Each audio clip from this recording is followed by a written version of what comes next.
네, 오늘 함께 은혜 받으실 하나님의 말씀은 사사기 6장 25절로 27절까지의 말씀입니다. 구약 370쪽에 있는 사사기 6장 25절로 27절까지의 말씀을 제가 봉독해 올려드리겠습니다. 그날 밤에 여호와께서 기드온에게 이르시되 내 아버지에게 있는 수소 곧 7년 된 둘째 수소를 끌어오고 내 아버지에게 있는 바알의 제단을 헐며 그 곁에 아세라상을 찍고 또 이 산성 꼭대기에 내 하나님 여호와를 위하여 규례대로 한 제단을 쌓고 그 둘째 수소를 잡아 내가 찍은 아세라 나무로 번제를 드릴지니라 하시니라. 이에 기드온이 종 10사람을 데리고 여호와께서 그에게 말씀하신 대로 행하되 그의 아버지의 가문과 그 성읍 사람들을 두려워하므로 이 일을 감히 낮에 행하지 못하고 밤에 행하니라. 아멘. 하나님 아버지 감사드립니다. 오늘도 귀한 주일로 교회로 예배로 인도하여 주신 은혜를 진정으로 감사드립니다. 지금 이 시간 저희들이 지난 한 주일간 지었던 모든 죄악을 예수 그리스도의 십자가 아래 다 내려놓고 오직 저희들의 온 마음과 정성을 다하여 하나님께만 드려지는 예배를 통하여 하나님께서만 영광 받으시는 은혜의 시간으로 이 시간을 인도하여 주시옵소서. 모든 것을 감사드리오며 예수 그리스도의 이름으로 기도드리옵나이다. 아멘. 네, 오늘은 왜 인간은 타락하는가 라는 제목을 가지고 오늘 본문 말씀을 중심으로 하나님의 말씀을 증거하겠습니다. 사사기의 두 번째 시간입니다. 지난 주일에 우리는 드보라 사사의 말씀을 통해서 왜 역사는 반복되는가에 대한 은혜를 나누었습니다. 인간의 끝없는 죄악과 하나님의 포기하시지 않는 끝없는 사랑 때문에 이 어리석은 역사가 똑같이 반복되고 있다라고 하는 것을 우리가 알 수가 있게 되었습니다. 오늘은 기드온 사사의 말씀을 통해서 왜 인간은 타락하는가, 왜 인간은 타락한 존재로 살아가야 하는가라는 그 주제를 가지고 하나님의 은혜를 함께 나누는 그런 시간을 갖겠습니다. 사사기는 총 21개장으로 되어 있는데요. 기드온과 혹은 기드온의 300용사에 관련된 말씀이 6장에서부터 8장까지 3기장에 걸쳐서 소개가 되고 있습니다. 9장 역시도 그의 아들 아비멜렉의 이야기가 나오고 있습니다. 아비멜렉은 사사는 아니었고요. 그러나 이스라엘의 한 부분, 세겜이라고 하는 땅에 왕까지 지냈던 사람이거든요. 그러니까 오늘날의 개념으로 본다면 분봉왕이라든지 한 지역의 영주와 같은 그런 존재가 되었는데 굉장히 불신앙의 표본이고 대명사적인 사람으로 소개가 되고 있습니다. 아무튼 4계장에 걸쳐서 직간접적으로 기드온에 관련된 말씀이 소개가 되고 있는 것으로 보아서 아주 전형적인 대사사의 분류에 속하게 되는 것이고요. 또 지금 잠시 뒤에 살펴보겠습니다마는 기드온 사사의 시대에는 미디안이라고 하는 요단강 동쪽편에 있었던 이민족의 침략을 받았던 것이기 때문에 그 침략을 무찔렀던 그 사사가 기드온 사사이기 때문에 역시 전형적인 대사사의 모습을 보여주고 있다는 것이죠. 기드온 사사의 시대는 어떠한 시대였는지 6장 1절에서 6절까지의 말씀을 먼저 봉독해 드리겠습니다. 이스라엘 자손이 또 여호와의 목전에 악을 행하였으므로 여호와께서 7년 동안 그들을 미디안의 손에 넘겨주시니 미디안의 손이 이스라엘을 이긴지라. 이스라엘 자손이 미디안으로 말미암아 산에서 웅덩이와 굴과 산성을 자기들 위하여 만들었으며 이스라엘이 파종한 때면 미디안과 아말렉과 동방 사람들이 치러 올라와서 진을 치고 가사 이르도록 토지소산을 멸하여 이스라엘 가운데 먹을 것을 남겨두지 아니하며 양이나 소나 나귀도 남기지 아니하니 이는 그들이 그들의 짐승과 장막을 가지고 올라와 메뚜기 떼같이 많이 들어오니 그 사람과 낙타가 무수함이라. 그들이 그 땅에 들어와 멸하려 하니 이스라엘이 미디안으로 말미암아 궁핍함이 심한지라. 이에 이스라엘 자손이 여호와께 부르짖었더라. 네, 미디안은 유목민들이었습니다. 그래서 그들은 상주해서 그들을 점령했던 것은 아니었음에도 불구하고 그때 당시에 미디안의 그 7년 통치 기간 중에 아주 그 이스라엘 민족들의 궁핍함이 심했던 이유는 그들이 굉장히 잔인하였기 때문에 그렇다는 것이죠. 왜냐하면 그러니까 추수 농사를 지었는데 추수할 때 뺏으러 오면 일부분은 좀 이렇게 숨겨두었다가 자기들의 비상식량으로 이렇게 삼을 수가 있었는데 이들이 쳐들어왔을 때는 파종할 때 쳐들어왔다는 것이죠. 파종이라고 하는 것은 곡물의 종자와 같은 것을 심을 때라는 것이죠. 그러니까 씨를 심을 때 와가지고 토지소산을 멸해버렸다는 것입니다. 그리고 농사를 짓는 데 필요한 그들의 생계수단이라고도 할 수 있는 양이라든지 소라든지 나귀와 같은 것들도 죽이거나 잡아가거나 그렇게 해가지고 아주 그들이 산으로 도망가서 굴이라든지 웅덩이 같은 것들을 파고 또 산성 같은 것들을 이렇게 지어서 숨어서 생활할 수밖에 없도록 만들었다라고 하는 것이죠. 그래서입니다. 똑같은 역사가 계속 반복되고 있다는 것을 말씀을 드렸었는데요. 1절 상반절에 보면 이스라엘 민족들이 이 드보라 사사가 죽은 뒤에 40년간이나 또 평화가 찾아오게 되는데 그때 또 하나님 앞에 그들이 악을 행하게 되었던 것이죠.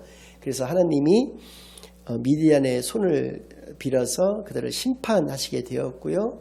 그들의 그런 어떤 그 잔인한 그런 통치로 인해서 하나님께 부르짖게 되었던 것이죠. 그래서 등장했던 것이 기드온 사사였다는 것인데 기드온에 대해서는 11절과 12절 말씀을 통해서 잘 소개가 되고 있습니다. 제가 먼저 읽어드리겠습니다. 여호와의 사자가 아비에셀 사람 요아스에게 속한 우라에 이르러 상수리 나무 아래에 앉으니라. 마침 요아스의 아들 기드온이 미디안 사람에게 알리지 아니하려 하여 밀을 포도주 틀에서 타작하더니 여호와의 사자가 기드온에게 나타나 이르되 큰 용사여 여호와께서 너와 함께 계시도다 하매 11절과 12절에 소개된 것은 정반대의 말씀입니다. 11절에서 소개되고 있는 기드온은 미디안 사람들에게 들킬까 봐서 원래 밀이라고 하는 것은 외부의 그 타작마당 같은 넓은 곳에서 이렇게 쫙 펼쳐놓고 방망이 같은 걸로 그걸 까분다고 그러죠. 막 두드려 패서 나중에 그것을 고운 가루를 내가지고 밀가루로 해서 빵 같은 걸 이렇게 만들어서 먹어야 됨에도 불구하고 그걸 내부에서 몰래 숨어서 포도주 틀에다가 포도주를 만드는 그 틀에다가 넣어서 타작하게 되었다는 것이죠. 미디안 사람들에게 안 걸리기 위해서 그랬다는 것이죠. 그러니까 11절에서 소개되고 있는 기드온의 모습은 아주 지극한 보통 사람입니다. 한편으로 좀 나쁘게 얘기를 한다면 굉장히 찌질하면서 용기가 없는 그런 보통 사람이라고까지 이야기할 수가 있는데요. 하나님의 사자는 12절에 와서 그에게 큰 용사라고 부르고 있다는 것이죠. 그 이유가 12절 하반절에 나와 있습니다. 하나님께서 너와 함께 하시기 때문이다 라는 것이죠. 여기서 우리가 알 수 있는 것은 우리가 흔히 하나님의 일을 행하는 데 있어서 혹은 하나님의 나라를 이루어가는 도구로서 우리가 쓰임을 받는 사람은 우리식으로 이야기했을 때 스펙이 굉장히 좋은 사람이 그럴 것이다 라는 생각을 할 수가 있다는 것입니다. 학벌이 굉장히 좋은 사람이라든지 많은 재산을 형성한 사람 같은 경우에 효과적으로 그 일을 할 수가 있지 않겠느냐라고 생각할 수가 있는데 그것은 중요한 것이 아니다라는 것이죠. 스펙은 중요한 것이 아니고 정말 중요한 것은 임마누엘이라는 것입니다. 즉 하나님이 나와 함께 하시느냐 함께 하시지 않느냐가 중요할 뿐 다른 것은 중요한 것이 없다라는 것을 분명히 알게 해 주시는 것이죠. 근데 기드온도 우리와 같이 이렇게 생각을 했던 것 같아요. 자기가 그 일을 과연 감당할 수 있는 사람인가 의문이 든다는 것이죠. 그랬을 때 하나님의 사자가 그에게 염소 새끼를 한 마리 잡게 했습니다. 그래서 그 염소 고기와 무교병과 국을 바위에다 올려놓게 했고요. 아무런 도구 없이 그것을 불로 이렇게 살아서 하나님 앞에 번제로 올려드리는 모습을 보여주게 되는 것이죠. 그것이 증거가 되었던 것입니다. 그래서 임마누엘의 확신 가운데 기드온이 있게 되었는데 그랬을 때 하나님께서 그에게 나타나서 세 가지를 명하셨고 그가 그 일을 행하는 그 장면이 오늘 읽어드렸던 그 본문인데요. 제가 다시 한번 읽어드리겠습니다.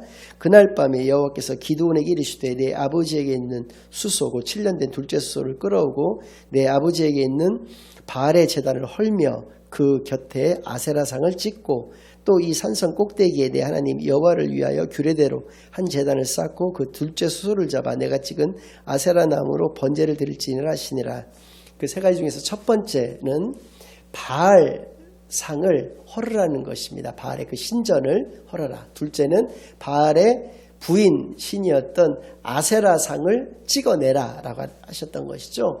그리고 세 번째는 7년 된 둘째 수소. 첫째 수소는 실을 이렇게 제공하는 역할을 감당을 했기 때문에 둘째 수소를 잡아서 하나님께 번제를 올려드릴 것을, 그러니까 하나님께 제사를 올려드릴 것을 명하셨고, 기드온이 이제 임마누엘의 어떤 확신 가운데 있었기 때문에 27절을 보니까 이에 기드온이 종 10사람을 데리고 여호와께서 그에게 말씀하신 대로 행하되 그의 아버지의 가문과 그 성읍 사람들을 두려워함으로 이 일을 감히 낮에 행하지 못하고 밤에 행하니라. 역시 찌질한 그 속성은 어떻게 할 수가 없었던 것이기 때문에 종 10사람을 데리고 와서 그 세 가지를 다 행하긴 했는데 낮에 행하지를 못하고 밤에 행했다는 것이죠. 근데 여기서 중요한 것은 뭐냐면 사람들을 두려워했다는 것이죠. 그러니까 이스라엘 사람들이 얼마나 죄악이 완악했고 그것이 관영했는지를 잘 알 수 있는 것이 바알과 아세라와 같은 우상 숭배에 아주 깊이 물들어 있었다는 것이죠. 그래서 그 신전과 상을 헐어버렸던 사람을 죽이려고까지 했다라고 하는 것입니다. 이것이 그들의 죄악의 모습, 그 단면이었다라는 것을 우리가 알게 하시는 것이죠. 하나님께서는 그래서 그들을 그러한 큰 고통 가운데 처하게 하셨다는 것을 알 수가 있죠. 그래서 그에게는 여룹바알이라고 하는 이름을 다시 또 사람들이 붙여주게 되었습니다. 여룹이라고 하는 것은 겨루다, 또 싸우다 이런 의미를 가지고 있기 때문에 바알과 겨루다. 이것을 오늘날에 우리가 이야기하는 식으로 얘기한다면 바알과 맞짱을 떴다 이런 이름을 명예로운 이름이죠. 이것을 가지게 되었다라고 하는 것이죠. 그런데 그럼에도 불구하고 이제 미디안과 전쟁을 벌여야 되기 때문에 그는 또 한 가지를 하나님을 시험을 하게 됩니다. 뭐냐면 양털 그 한 뭉치를 가져다가 타작마당에다 놓고 타작마당은 마르게 이 양털 뭉치만큼은 적게 해달라고 하였을 때 하나님이 그렇게 해주시거든요. 그랬더니 또 요구를 합니다. 이번에는 반대로 해달라고. 타작마당은 적고 그 양털 한 뭉치만은 완전히 건조하게 완전히 드라이하게 이렇게 만들어달라고 하나님께 청을 올려드렸을 때 하나님께서 역시 그렇게 하시는 것이죠. 여기서 우리가 알 수 있는 두 가지 기드온의 어떤 불신앙적인 모습이 나타나죠. 하나님의 명령을 밤에 행했다는 것입니다. 그것은 불신앙의 일종인 것이죠. 또 하나님을 시험했다라고 하는 것도 역시 하나님의 말씀에 우리가 온전한 순종만 있을 뿐이지 그것을 의심하거나 그것을 시험하고 확신 가운데 시험을 통과해서 확신 가운데 나아가는 것은 불신앙의 한 형태다라고 얘기를 할 수가 있는 것입니다. 아무튼 이제 미디안이 쳐들어왔을 때 그렇게 임마누엘의 확신 가운데 있게 되었던 기드온이 그 사람은 므낫세 지파였거든요. 그래서 므낫세 지파를 중심으로 납달리라든지 아셀 지파와 같은 그런 사람들에게서 용사를 군대를 모집을 한 것이죠. 그랬을 때 32,000명이 그에게 모여들었습니다. 그런데 하나님께서는 그 인원이 너무 많다고 하셨습니다. 근데 미디안 연합군은 얼마였느냐? 13만 5천 명이었거든요. 그럼에도 불구하고 그들이 나중에 그 미디안 군대를 물리치게 되면 32,000명이나 되는 그 군대였기 때문에 자기들의 힘으로 그들을 물리쳤다라고 하는 교만 가운데 또 그들이 처할 수 있다라고 보셔서 두려움에 떠는 자들은 돌려보내라고 명령을 하셨습니다. 그랬더니 무려 22,000명이나 돌아갔습니다. 그래서 10,000명 남게 되었던 것이죠. 근데 또 그들도 많다라고 하시면서 그들을 물가로 데려가라고 하셨습니다. 물가에서 물을 떠먹게 하셨는데 개처럼 혀를 내밀어서 핥아먹는 사람과 무릎을 꿇고 완전히 엎드려서 물을 먹는 사람 두 부류로 나누게 하셨는데 전자와 같은 경우 300명이 남게 되었던 것이죠. 그래서 어떤 이제 목사님은 이것에 대해서 평가를 내리시기를 어떤 조심성, 주의를 전쟁을 앞두고 주의를 기울이는 사람들을 남겨두셨고 그렇지 않은 사람, 부주의한 사람들을 돌려보내셨다 이렇게 평가를 하는 분이 계시는데 성경상에는 그러한 평가가 없습니다. 그냥 단순하게 분류를 하기 위한 것으로서만 나와 있기 때문에 그것은 뭐 그럴 수도 있겠습니다만 꼭 옳은 말씀만은 아니다라는 것을 참고적으로 우리가 알아두시기를 바라겠고요. 아무튼 전자와 같은 경우 300명이 남았고 9,700명은 무릎을 꿇고 엎드려서 물을 마셨기 때문에 그 사람들은 또 돌려보내게 되었던 것이거든요. 결과적으로 32,000명 중에서 300명 남았다는 것입니다. 1%도 채 안 남게 되었다는 것이죠. 그것이 바로 하나님이 선택하셨던 하나님의 용사들이었다는 것이고요. 아까 말씀드린 바와 같이 미디안 연합군은 13만 5천 명이었기 때문에 단순 산술로 이걸 비교해 봤을 때 450대 1이라는 것이죠. 그러니까 이스라엘 용사 한 사람이 한 500명 정도를 미디안 연합군 500명 정도를 죽여야지만 이 싸움이 이제 비슷하게 나갈 수 있게 된다는 것은 전쟁은 하나님께 속한 것이다. 하나님이 하시는 것이다. 라는 것을 우리로 하여금 알게 하여 주시는 것이죠. 아무튼 그 300명을 세 패로 나눕니다. 그 중에, 그러니까 각각 100명씩을 나누게 되는 것이죠. 그래서 기드온이 처음 그 한 패 100명을 이끌고 미디안 진영으로 나아갑니다. 항아리하고 횃불하고 나팔을 들고 나갑니다. 칼을 들고 나간 게 아니라 그것만 들고 나갔습니다. 그래서 이제 밤이 되었는데 그 항아리를 깨트려 버리고요. 왼손에는 그 횃불을 들고 오른손에는 나팔을 불었습니다. 들고 나팔을 크게 불고 나서 막 이제 함성을 지르기 시작했던 것이죠. 그랬을 때 그러니까 그 100명은 한 사람도 이 칼로 죽인 사람이 없다는 것이죠. 나팔 소리 때문에 죽는 사람이라는 건 없는 거니까요. 한 사람도 죽이는 사람은 없는데 자기들끼리 그 시각적인 청각적인 그 효과 때문에 두려움에 사로잡혔던 미디안 군사들이 서로를 죽이기 시작했던 겁니다. 잘 보이지가 않으니까요. 그렇게 했을 때 근 12만 명이 죽은 것이죠.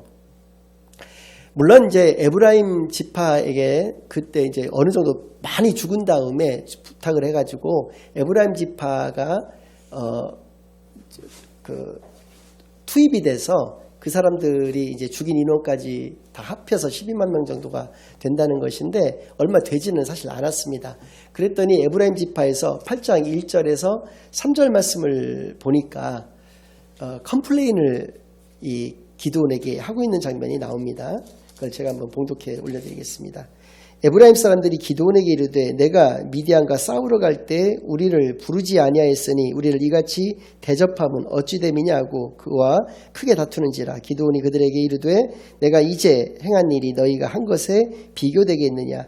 에브라임의 끝물 포도가 아비에셀의 만물 포도보다 낫지 아니하냐.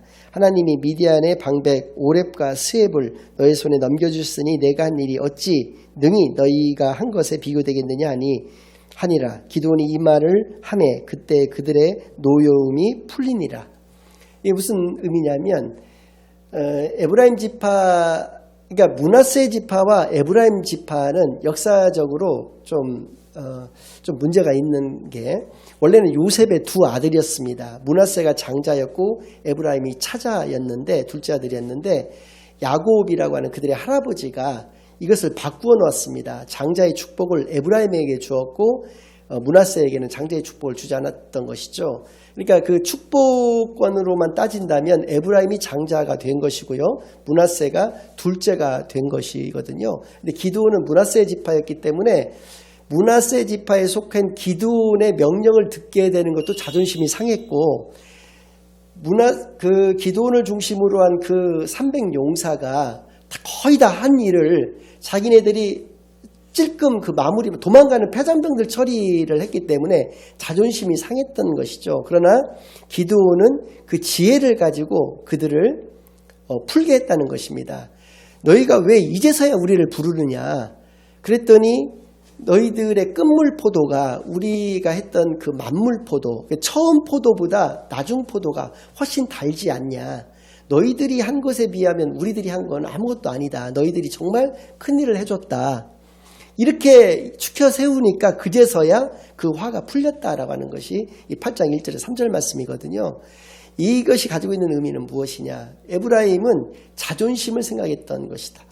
그러나 기드온은 하나님의 지혜로 그들을 대했다는 것이죠. 그런데 문제는 무엇이냐? 그 후에 숫꽃과 분이엘이라고 하는 또 작은 도시가 있었는데요. 그 숫꽃과 분이엘에게 했던 이 기드온의 처사가 좀 다릅니다. 무슨 얘기냐면 역시 15,000명이 남은 그 세력들을 무찌르고자 쫓아가다가 숫꽃에 이르렀을 때, 숫꽃은 작은 마을이거든요. 분이엘도 작은 마을이지만 작은 마을에 이르렀을 때 쫓아갔던 그 병사들이 먹을 만한 그 먹을거리를 좀 달라고 했을 때 숫꽃 사람들이 거절을 하거든요. 그랬더니 너희들을 내가 이 전쟁이 끝나고 돌아와서 내가 니들을 멸하겠다라고까지 저주를 내리고 떠납니다. 분이엘에서도 똑같은 그렇게 요구를 했고 똑같은 거절을 당하게 되거든요. 그리고 실제로 돌아오는 길에 그 분이엘의 성루를 무너뜨리고 그 성읍 사람들을 막 다 죽이고 또 숫곳에 이르러서는 방백들과 그 귀족들, 장로들 이런 사람들 77명을 죽이는 그러한 참혹한 결과가 있게 됩니다. 물론 이렇게 좋게 해석할 수도 있습니다. 에브라임은 투툴대기는 했지만 전쟁에 참여했었고 숫곳이나 분이엘은 참여하지 않았다라고 하는 차원에서 또 이것을 이해할 수도 있겠습니다만은 또 나쁜 관점에서 보면 에브라임은 강한 세력이거든요. 그러니까 강한 자에게는 약하고 약한 자에게는 강한 것이 아니었는가라는 또 차원에서도 이것을 우리가 또 생각해 볼 수가 있기 때문에 이것은 기드온의 과로 봐야 할 것입니다. 중요한 것은 사사기 8장 22절에서 23절까지의 말씀인데요. 제가 먼저 봉독해 올려드리겠습니다. 그때 이스라엘 사람들이 기드온에게 이르되 당신이 우리를 미디안의 손에서 구원하셨으니 당신과 당신의 아들과 당신의 손자가 우리를 다스리소서 하는지라. 기드온이 그들에게 이르되 내가 너희를 다스리지 아니하겠고 나의 아들도 너희를 다스리지 아니할 것이요 여호와께서 너희를 다스리시니라 하니라. 아주 좋은 장면이 나오고 있는 것이에요. 그때까지는 사사시대였기 때문에 왕이 없었던 시대였습니다. 그러니까 당신과 당신의 아들과 당신의 손자가 우리를 구원해달라, 우리를 지도해달라라고 하는 얘기는 우리의 왕이 되어달라라고 하는 얘기거든요. 그러니까 나도 왕이 되지 않겠고 나의 아들도 왕이 되지 않겠고 우리들의 왕, 너희들의 왕은 오직 하나님 한 분뿐이시다라고 하는 얘기를 했다는 것입니다. 이것은 아주 좋은 옳은 답변이고 좋은 신앙의 모습이라고 얘기할 수 있죠. 그런데 문제는 그 다음 24절부터 그 뒤에 나오는 내용이 안 좋은 내용인 것이거든요. 근데 그들께 모여 있는 사람들로부터 그들이 이제 금 귀고리 같은 것들을 이렇게 하고 있었는데 그것들을 나한테 좀 줘라. 나는 왕은 됐고 그것을 나한테 좀 다오라고 그랬어요. 그래서 약 1700세겔 정도가 모이게 되었습니다. 그러니까 지금의 단위로 환산한다면 20kg 정도 되는 그 금들이 모이게 된 것이죠. 그래서 그것으로 에봇을 만들었습니다. 에봇이라는 것은 제사장들도 입었던 것인데요. 속옷에다가 이렇게 착용하는 것이거든요. 그러니까 허리 정도까지 이렇게 닿는 엉덩이를 덮을 수도 있겠습니다만은 주로 이제 허리까지 오게 되는 지금으로 말하면 약 조끼와 같은 그러한 에봇을 만들었다는 것이죠. 이 에봇을 만들었던 것이 잘못된 것이었다는 것입니다.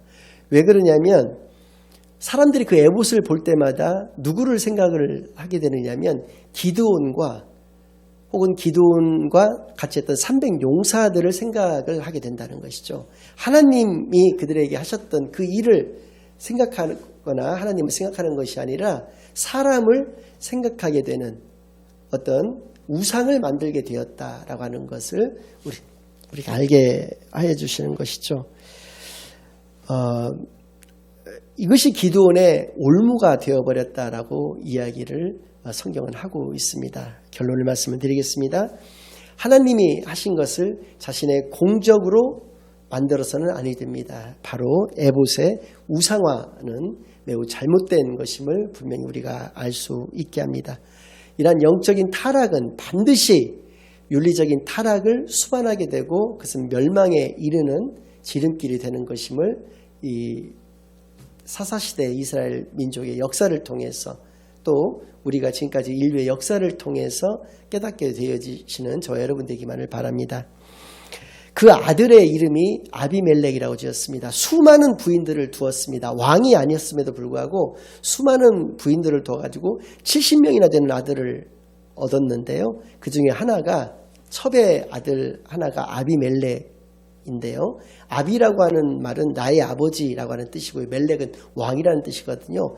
나의 아버지는 왕이다라고 하는 이름에서 그 의미를 가지고 있다라고 하는 것입니다. 그래서 이것은 바로 교만의 상징이었다. 자신이 왕의 시대가 아니었는데 왕이 되고자 하지는 않았지만 아들의 이름을 통해서 그것을 표현된 것은 이것은 바로 교만의 모습이었다라고 얘기할 수 있고요. 실제로 아비멜렉은 자신이 세겜 땅에서 왕이 되고자 그 기드온의 아들들 70명을 모조리 다 죽이게 되었고요. 세겜에서 왕이 되었는데 3년 후에 한 여인이 던진 맷돌을 맞고 두개골이 쪼개져서 죽임을 당하게 되는 것이죠. 우상 숭배와 교만의 그 결과는 반드시 멸망뿐임을 기억하는 저와 여러분 되시기를 바랍니다. 인류 최초의 죄악으로 일컬어진 원죄도 마찬가지였죠. 하나님 말씀보다는 사단의 설득이 우선했던 우상 숭배와 하나님과 같이 되고자 했던 교만의 합작품이 바로 원죄였던 것을 기억하시어서 오직 겸손한 믿음만이 영생으로 가는 유일한 길인 것을 반드시 기억하는 시간만이 되시기만을 간절히 바랍니다.